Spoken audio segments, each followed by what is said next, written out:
ఈరోజు అధికారం కోల్పోయిన నిస్పృహతో దిక్కుమాలిన ఆలోచనతోటి ఇంట్లో నుంచి బయటకు వెళ్ళడానికి మొహం జల్లక ఏదో ఒక ఒక్కతోని బయటికి రావాలని మామ అల్లుళ్ళు ఈరోజు కుట్ర చేస్తున్నారు. నేను సూటికి ఒక్క మాట అడగదలుచుకున్న చంద్రశేఖరరావు, నీకేమాత్రం సిగ్గున ఒక్క మాటకు సమాధానం చెప్పు. ఇక్కడ ఎన్నికల రోజు పోలింగ్ రోజు పొద్దున్నే నాగార్జున సాగర్ భూభాగం మొత్తం తెలంగాణలో ఉంది. నాగార్జున సాగర్ ప్రాజెక్టు కంప్లీట్గా తెలంగాణ స్వాధీనంలో ఉంది. కనీసము శ్రీశైలం అన్న సగం వాళ్ళ చేతిలో ఉంది, సగం మన చేతిలో ఉంది. జగన్మోహన్ రెడ్డి పోలీసులు తుపాకులు వేసుకొని నాగార్జున సాగర్ డ్యామ్ మీదకి వచ్చి ప్రాజెక్టును హ్యాండ్ ఓవర్ చేసుకోరు. ఈ సన్నాసి రండా జగన్మోహన్ రెడ్డి తెలంగాణలోకి వచ్చి నాగార్జున సాగర్ ప్రాజెక్టును ఆక్రమించుకుంటే నోట్లకెళ్ళి మాట వెళ్ళలే. రండ పనులు చేసింది లొంగిపోయింది నువ్వు చంద్రశేఖరరావు. నువ్వు రండగాడి కాబట్టి జగన్మోహన్ రెడ్డి వచ్చి నాగార్జున సాగర్ మీద తుపాకులు పెట్టి ప్రాజెక్టును హ్యాండ్ ఓవర్ చేసుకుండు.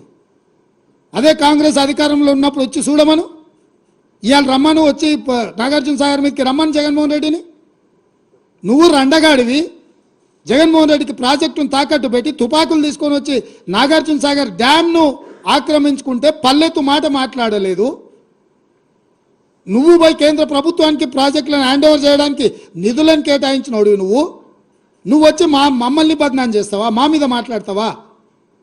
వాస్తవాలు ఇట్లుంటే అబద్ధాలతోని అధికారం కోల్పోయిన నిరాశ నిస్పృహలతోటి ఈరోజు మమ్మల్ని బదనాం చేసే కార్యక్రమం పెట్టాను. అందుకే నేను సూటిగా ఈ ఆధారాలు మీ ముందలు చెప్పి మీ ముందర మాట్లాడితే రేవంత్ రెడ్డి సెక్రటేరియట్లో సమావేశం పెట్టి చాలా మాట్లాడిండు. ఆయన కథ ఏంది, ఆయన కమామీస్ ఏందని ఆయన మాట్లాడతాడు. అందుకే నేను సూటిగా ఈరోజు మంత్రివర్గ సమావేశం అవుతుంది. అసెంబ్లీ సమావేశాలు ఎప్పటి నుంచి ఉంటాయో సాయంత్రం వరకు మీకు చెప్తాము. అసెంబ్లీ సమావేశాలల్లో వైట్ పేపర్ ప్రాజెక్టుల మీద రిలీజ్ చేస్తాం, ప్రాజెక్టుల హ్యాండ్ ఓవర్ మీద చర్చ పెడతాం. 48 గంటలు నువ్వు కోరుకుంటే ఇంకెక్కువ కావాలన్నా తలుపులు మూద్దాం, భోజనాలు అక్కడనే పెడతాం, బట్టలు తెచ్చుకో, మేము వస్తాం. మామ అల్లుడు మీరు ఇద్దరు రాండి, లేకపోతే ఎంబడి కొడుకుని తెచ్చుకోరు, అవతల మీ బిడ్డ ఉంటే ఆమెను కూడా ఉమ్మడి సమావేశాలు పెడతాం. ఒకవేళ చర్చ చేద్దామంటే శాసన మండలి శాసనసభ ఉమ్మడి సమావేశాలు ప్రత్యేకంగా ప్రాజెక్టుల మీద జలాల మీద చర్చ పెడతాము. మాకెవ్వరు లేరు, నేను మా ఉత్తమ్ కుమార్ రెడ్డి గారు ఇద్దరమే మాట్లాడతాం. సంబంధిత శాఖ మంత్రిగా వారు మాట్లాడతారు, ముఖ్యమంత్రిగా నేను మాట్లాడతా. చంద్రశేఖరరావు, హరీష్ రావు, తారక రామారావు, కవితారావు నలుగురు మీరు ఒకరి తర్వాత ఒకరు అలచిపోకుంటే ఎంతసేపు అయినా మాట్లాడదాం, చర్చ చేద్దాం. నీకు చిత్తశుద్ధి ఉంటే, నీకు నిజాయితీ ఉంటే ఈ చర్చలకు రాకుండా ముఖం చాటేయకు చంద్రశేఖరరావు.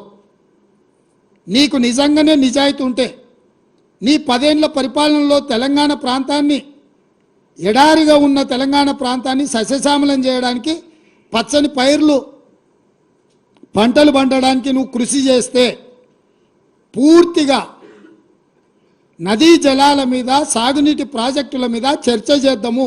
చర్చ జరిగినంతసేపు నువ్వు కూర్చోవాలి. నువ్వు మాట్లాడినంతసేపు ఎంతసేపు అయినా మాట్లాడు, నువ్వు, నీకు అనుమతిస్తాము, నిన్ను అభ్యంతర పెట్టము. నువ్వు నీ అల్లుడు, ఎందుకంటే 5 ఏళ్ళు ఆయన మంత్రి, 5 ఏళ్ళు ఈయన మంత్రి సాగునీటి ప్రాజెక్టు, 5 ఏళ్ళు ఈయన ముఖ్యమంత్రి, 10 ఏళ్ళు ఈయన ముఖ్యమంత్రి, 5 ఏళ్ళు ఆయన ఆర్థిక మంత్రి. వ్యవహారం అంతా మామ అల్లుల మధ్యలోనే జరిగింది. మీకు పూర్తిగా అవకాశం ఇస్తాం. ఒక్క నిమిషం కూడా నీ మైక్ కట్ చేయం చంద్రశేఖరరావు, రా. ప్రతి డాక్యుమెంట్ తీసుకొని నేను, మా మంత్రివర్యులు ఉత్తమ్ కుమార్ రెడ్డి గారు మేము మాట్లాడతాం. వాస్తవాలను ప్రజలకు చెప్దాం. ఎవడు ద్రోహి, ఎవడు దొంగ, ఎవడు లొంగిండు, ఎవడు వంగిండు, ఎవడు ప్రాజెక్టులను తాకట్టు పెట్టిండు, ఎవడు ముఖ్యమంత్రి ఉన్నప్పుడు ఈ తెలంగాణకు అత్యంత ద్రోహం జరిగింది. ఉమ్మడి రాష్ట్రంలో జరిగిన అన్యాయానికంటే, 60 ఏళ్ళు ఉమ్మడి రాష్ట్రంలో జరిగిన పరిపాలనలో జరిగిన నష్టానికంటే చంద్రశేఖరరావు ముఖ్యమంత్రి అయిన 10 ఏళ్లలోనే కృష్ణానది జలాలలో తెలంగాణకు తీరని అన్యాయం జరిగింది. నేను నిర్దిష్టమైన ఆరోపణ చేస్తున్నా. పోతిరెడ్డిపాడైనా, రాయలసీమ లిఫ్ట్ అయినా, ముచ్చుమరి ప్రాజెక్ట్ అయినా, ఈరోజు పాలమూరు జిల్లాలో మొదలైన నీళ్లు శ్రీశైలం రాకంటే ముందే రాయలసీమ ప్రాజెక్టు ద్వారా రోజుకు 12-13 టీఎంసీలు, 30 రోజులగిన మనం కళ్ళు మూసుకుంటే 1000 టీఎంసీలు తరలించకపోతాడు. తాగడానికి కాదు కదా, బురద మెక్కడానికి కూడా శ్రీశైలం దొరకదు.